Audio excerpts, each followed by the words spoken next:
এই দেখো বন্ধুরা কত সুন্দর আম, এই দেখো দেখো। তো এই গরমের দিনে দেখো বন্ধুরা আমি আমটা কেটে নিলাম, এটা আমি এখন করবো পাতলা চাটনি। তো তোমরা দেখতে থাকো।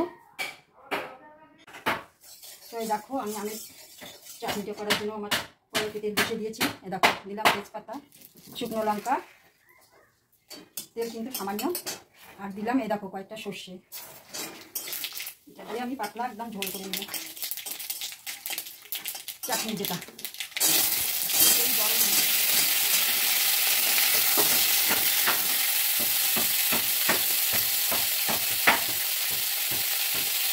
একটু লবণ,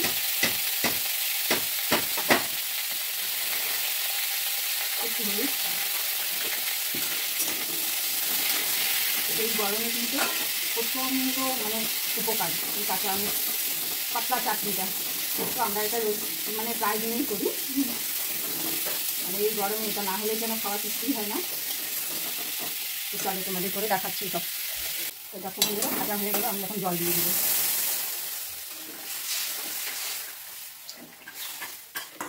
দেখো জল দিয়ে দিলাম। পাশের বাড়িতে কাজ হচ্ছে বন্ধুরা, এই জন্য একটা শব্দ শোনা যাচ্ছে। আমাদের পাশে, আমার রান্নাঘরের পাশেই হলো ওদের ঘর, হচ্ছে পাশের বাড়ির কাজ হচ্ছে, এই জন্য শব্দ শোনা যায়। তো দেখো আমার এটা ফুটে গেছে, এখন দিয়ে দিচ্ছি চিনি। আমটা একটু টক আছে, চিনিটা একটু বেশি লাগবে, তো দিয়ে দিলাম।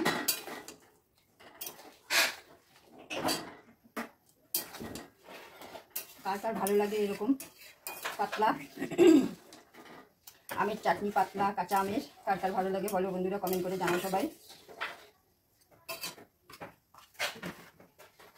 তো দেখো হয়ে গেল, আমি এটা এখন নামিয়ে নেব। দেখো কত পাতলা। তো পাশের বাড়িতে কাজ হওয়ার জন্য এত শব্দ হচ্ছে বন্ধুরা, কি বলবো আর। তো এটা এখন ঠান্ডা করে খাবার শেষে এক বাটি করে চুষে খেয়ে নেবো। তো চলো টাটা।